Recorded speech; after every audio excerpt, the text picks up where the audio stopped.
everyone, my name is Chef Kari and I am the chef in retail. I'm currently at the Urban Market, Spartans 1855. Today I'm going to feature a grain called groats, which is a whole kernel of different cereals, including barley, rye, oats, and I'm going to make a risotto out of it. Get a good amount of oil in there. I'm going to take my cut shallots, my garlic,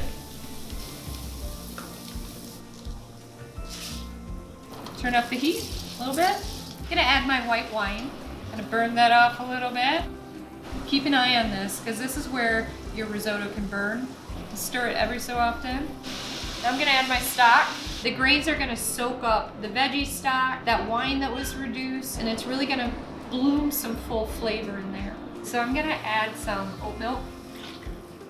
Kind of reduce that down along with some nutritional yeast. Give it that cheesy flavor.